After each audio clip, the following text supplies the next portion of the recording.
Welcome back to the channel. My name is Sumit Chatterjee from the Flow Zone Academy, and I'm a flow state specialist, which means that I help you feel your best and perform your best. Let's get started today. We're here to talk about body language, the metaphysics of body language.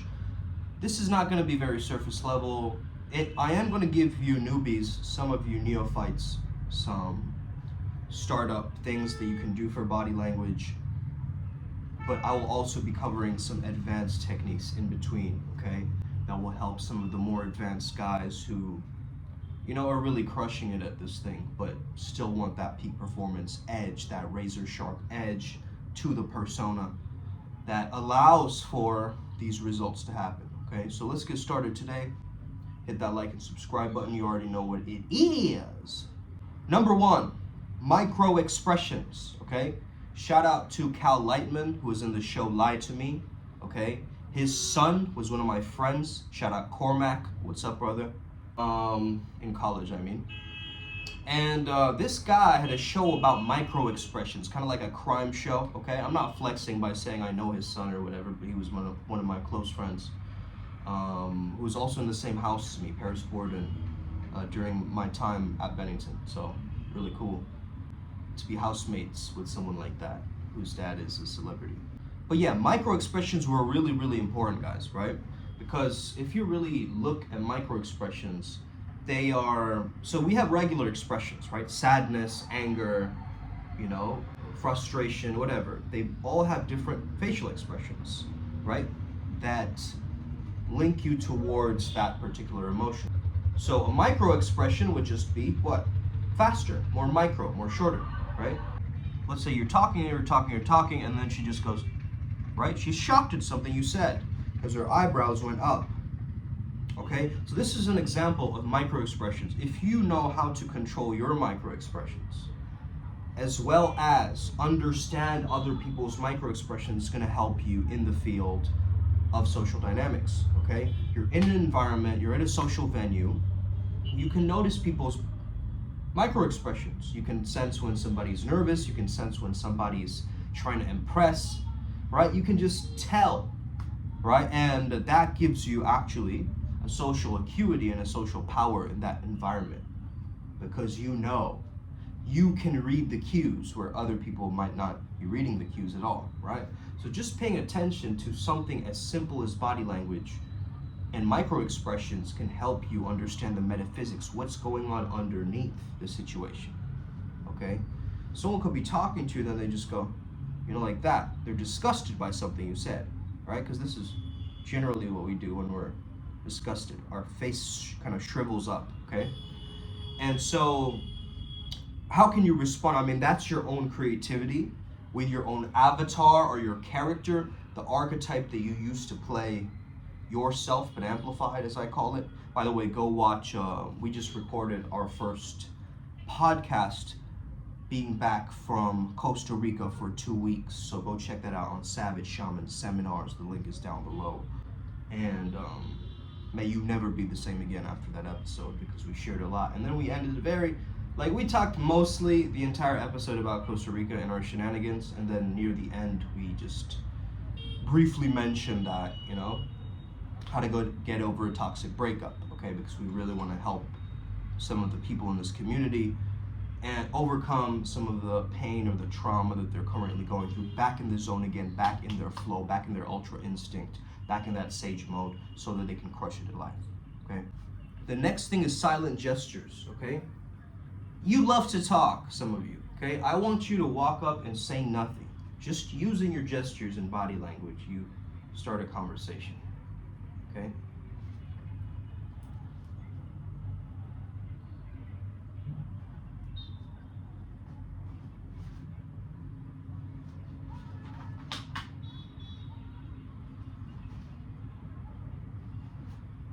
Okay?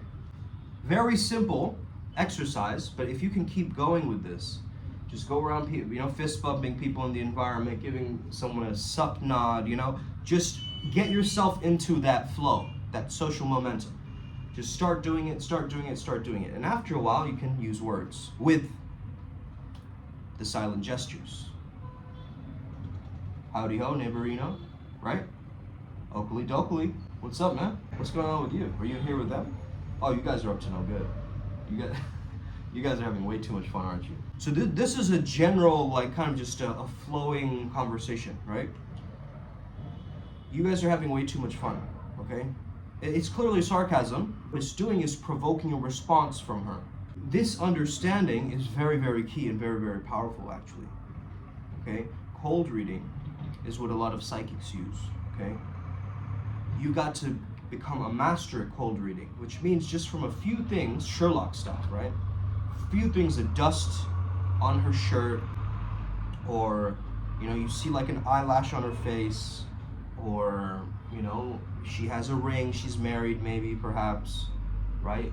You see these little cues that give you more, almost like a psychic ability, right? Because you have more observational skills. You're looking for the finer details that other people aren't, right? And what does that say about you? What does that say about your character, right? You're meticulous, you're refined, right? You pay attention. It speaks a lot about you. So what are you doing in that environment that is getting you to take the most dangerous level of action that you can take, okay? I don't mean dangerous, don't be dangerous to people. I just mean you feel dangerous. You feel like the Godfather walking in. You go, I'm here with my crew. I'm here with my boys, okay? And we're going to fuck shit up tonight, okay? I don't care what this bouncer has to say. I don't care what this, you know, bartender has to say. I'm there to show up, have a good time, you know, make friends with everybody, but have an objective in mind, have an intention in mind. As a mystic, I know that. I'm gonna go in and create an impact. Somehow, with my masculine essence, I'm gonna create an impact. Micro expressions, okay? Look for the cues, look for your own cues, study other people's cues. Very, very powerful, okay? What if you just said hey with different micro expressions? Hey, hey, hey, hey, hi, hey, hey, oh hey, hello there. There's many different ways to say hey. You don't have to go with the generic hey, and then try to dominate them by shaking their hand better than them or whatever, like trying to be alpha. Alpha the woman, like she doesn't care. She wants to meet you in your world. You have to bring her slowly into your world. You're going right away like, this is my world, guess what? This is my world. And you're not giving her any time to get used to your aura, your energetic exchange, how you banter with her. You know, a girl will leave a guy who is very, very attractive for someone who can banter and communicate with her. And that's hands down. I've seen it in all these reality shows. I've seen it in, I study these reality shows, by the way, with like a laser sharp precision. I see where these guys are going wrong. First of all, why you gotta be dishonest as you're speaking to two girls on the show? I'd just be like, yeah, I spoke to Stephanie. What's up? Right? She's kind of hot. You're kind of hot too. I'm gonna make a decision. Right? Don't overcomplicate it. Don't drag it on like, I don't know who to speak to first. And I don't, bro, are you fucking still in high school? Like, what's going on? Right? Just be very upfront and direct about what you're going through and your emotions. Okay? It's not that hard. It's just saying what it is. Can you say it like it is? Right? And people will actually respect you for it. Yes, they will be offended at first. Yes, they might be like, oh, you're too arrogant, you're too cocky, you're too whatever, you're too this, you're too... They'll test you. Of course they'll test you, right? But afterwards, wait like 3 hours, okay? The conversation's gonna change. Can you get in the dojo long enough and ride out those miserable first 45 minutes? Can you just ride it out? Can you just be in that wave or that flux of social energy?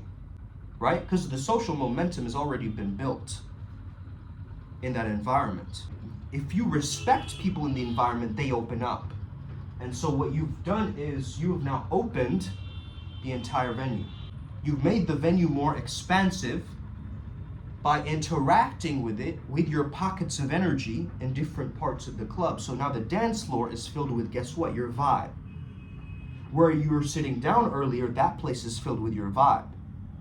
Okay, so you have a responsibility to be the vibe shifter. As soon as you walk into a venue, boom, you are cause. You're not an effect to the environment. The colors, the lights, the distracting women yelling in the corner, like a group of girls, right? huddling around you. You're zoned in on your purpose. Okay? Your hands, this is the third one. So let's recap, right? Micro expressions and subtle gestures, silent gestures, okay? Without talking. Number 3, the use of the hands, okay? The hands are very, very important in spirituality to heal, okay? This is actually, there's certain hand chakras, palm chakras, as well as feet chakras, okay? There are certain meridian points right here, okay? And so with the hands, how you are physically touching the other person, maybe you put a hand on the shoulder, maybe you fist bump, maybe you guys play some weird game, tickle each other, poke her, just little things, it doesn't have to be sexual. It can get progressively more sexual or more seductive over time if you're dating her, if you want like that. Deep chemical bond, that romantic fling or whatever. However, you're just maintaining some level of trust, rapport, connection with her through touch, through physical touch, which is somebody's body language, which might be her love language. You don't know that, right? You've hit the jackpot if it is, but regardless, who cares? Like, you're just doing you, right? So the hands are really important. The hands show trust. If I didn't show my hands in this video, if I was walking around like this, that's hella sketchy, man. And I used to walk around like this when I went into big luxury stores, as I was saying, okay? So showing your hands actually shows and demonstrates that you have an ease in communicating, right? And what you are saying in your story, you're using your hands as a majestic gesture, a symbolism, an abstract symbolism in the ether. So maybe at a certain point you're actually putting the Gyan Mudra, but it's very unconscious, right? It's very subconscious. You're doing this, right? Gyan Mudra, by the way, is like this. You've seen it, a lot of meditation posters, okay? Well, you're just keeping it gently, like you can even hide it, right? And this is for absorbing spiritual information from the environment, okay? So you could be like this, but you don't want to be like this. And I've seen a lot of Eastern European students or Middle Eastern students of mine. I mean, different cultures where they don't laugh, they don't smile. Men are meant to be tough, men are meant to be stoic, don't show anything in your face. So the facial expressions or micro expressions are very difficult for them. Even just to smile is very difficult for them, right? So if you just smile a little bit, and you carry that, you practice that, you lean into that, you lean into the discomfort. You can really use spirituality to your benefit once you have the knowledge. We have something called the ADEPTS program where we help you with this quantum physics style of information. We also help you channel, you access your intuitive powers and get you in touch with different deities that might or might not be connected to you and your path working and your theme of life, as we call it. And from there, we help you to personalize your spiritual journey, okay? I don't want to force my opinions onto you. You clearly have your own spiritual life. Maybe you go to church, maybe you're a Buddhist, maybe you're an omnist, maybe you are an agnostic or atheist. Doesn't matter to me. I'm going to help you irregardless. We believe in helping people from all different castes, creeds, religions, And so that's one of the primal tenets of Primal Sutra. Really making the information valid for even people who don't understand it or don't understand the language, right? Through the symbolism, they get it. That's what we want to get to as well. That's why we create these light codes and we have these understandings. So, like for instance, IKEA, right? A child doesn't need to know how to spell IKEA in order to know what IKEA is. It's just the yellow and the blue and the way that the text is that they will recognize, like, that's IKEA. It's about the identifiers. How do people identify you? Okay, in the space, in the physical space, even in the astral space. So what we've decided is, as we are a Primal Sutra family, we have to get known in the astral. If any entities or different things attack us, they have to know who we are connected to in our path working. Right? These things are important to think about, really. Like, nobody thinks like this or talks like this or does the kind of things that I'm exploring, or maybe you just haven't been so open about it and talking about it with others, right? Maybe you're doing it in secrecy or whatever. But fuck that, I think occult wisdom, even though it means hidden, people should have access to this information. You can easily Google this stuff yourself and start to understand, right, what's really going on underneath the surface. So the hands are the trust. The wrist, however, is weakness, okay? And so women who talk, women will talk more with their wrists, okay? Or effeminate men or gay men or so forth. But the wrists show a sign of submission. It's like, put the handcuffs on me, in a sense, is what you're saying. And again, it shows trust because you're like, I don't have any weapons in my hands. That's also one of the reasons why looking at somebody's hands, you trust them more. Because you see that they don't have anything to hide. They don't have any weapons, okay? So even if you're shooting a video, it's good to shoot it from this range, right? Where you're showing your hands. So people trust you more. So it's just important to know these things, right? Number 3, the use of hands. Number 4, using more space, lording the club as lightning, as we call it in Primal Sutra. So basically, you want to take up more physical space. You want to almost own the environment. Walk around like you're the person who owns the environment, like the manager of somebody, right? How does the manager walk? He just walks with such an ease. And he's so under the radar at times, right? He'll just be standing next to you like, how are you guys doing? Good night? Yeah. Awesome. Enjoy your night, man. And it's so chill and it's so refreshing, and you get like this good hit of positive emotion from him. And that's the energy that you want to go for, okay? So as you're in this environment, you're thinking of, I'm going to take up more physical space. I'm going to go use the restroom and come back. Let's say you decide that, right? Now you can even, as you're getting good at observing, right? You can notice a girl is standing like this, kind of. She needs to pee, right? She needs to pee. So you can even make an observation like that. You need to pee or something? You want to go ahead of me? Right, this line? Or something like that, right? It could just cause a spark of an interaction. Like, you're on the go, you're doing something, you're waiting in line somewhere, and immediately these kinds of thoughts come in, right, for you.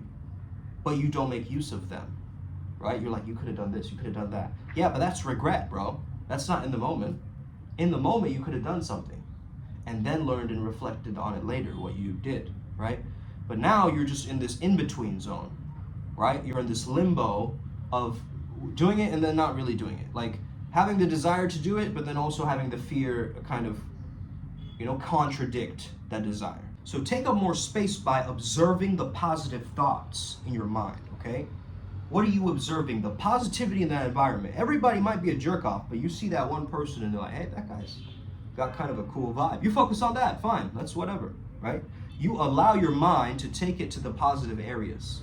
You don't loom and dwell on the negative that has happened. Let's say there's a fight outside, and there's a literal, pickup line from back in the day, by the way, from Mystery and so forth. They're like, you guys see the fight outside, right?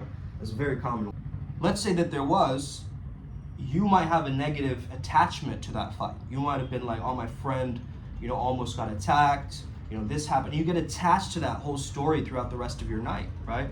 And instead of just letting it go, hey, that fight was kind of funny, huh? You let it go, right? You just move on from it and allow the positivity of the environment to expand. Now, some people in the environment, buzzkills, man. I get it, man. They will just drag your energy down to their lowest state, right? And it's just like, you don't want to be around that kind of energy or those people either, because misery loves company, bro.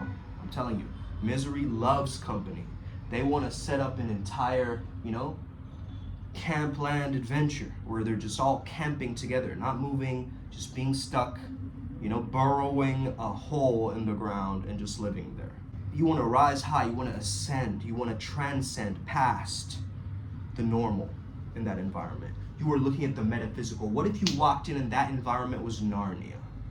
Ooh, that changes things, okay? Now I'm having fun, right? And the next point I think is very important, but let me mention this before I get into that. Stars in the eyes, right? The celebrity eyes.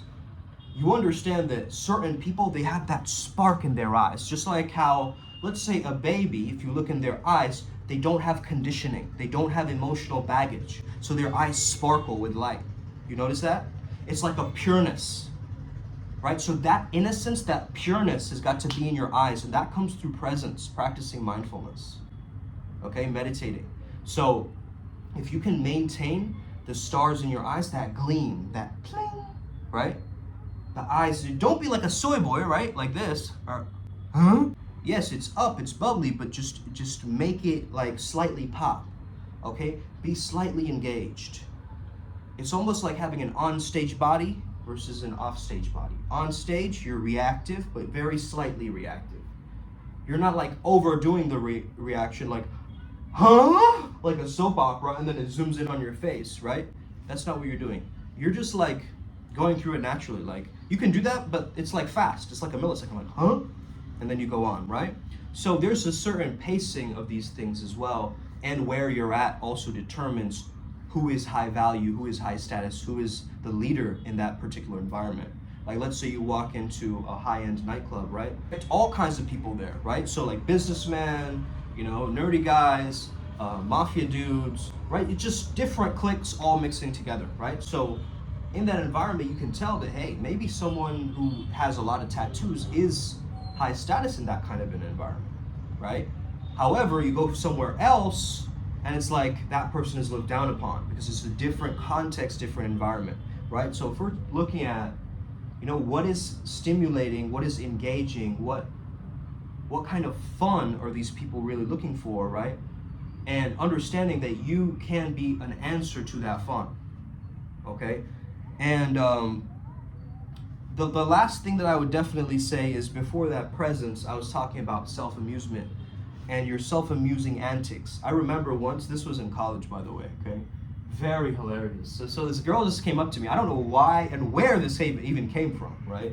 It was just my most nonchalant self, right? I go, oh, enchanté, mademoiselle. I kiss her hand like a Frenchman, right? And then we start talking. I never did that in my life. So when I did that, my brain was farting. It was literally like, you've never done this before. Why did you do that? And the self-judgment kicks in, right? In that moment, I had to train myself that this is my new reality. I just timeline hopped. This is my new reality. That's not the old me anymore. I do shit like this now, guys. Okay? And I had to actually convince myself in that moment to not fumble with that frame of reality. Because it was like the reality is distorting around me, right? It's slowly falling down. No! And then you get attached to that reality. But you mean I'm not the skateboarder anymore? She's made fun of it? And therefore I cannot travel realms? This is why you gotta be multidimensional, man. You cannot pop any single bubble of mine because there's always a bigger bubble. You see what I'm saying? So she's trying to pop my bubbles and pop all my tests, but I'm playing at fucking infinity. So how many bubbles are you gonna pop, girl? Like, chill. Oh, that's the vibe. That's the understanding. If you wanna learn more about this, you know, reach out to us.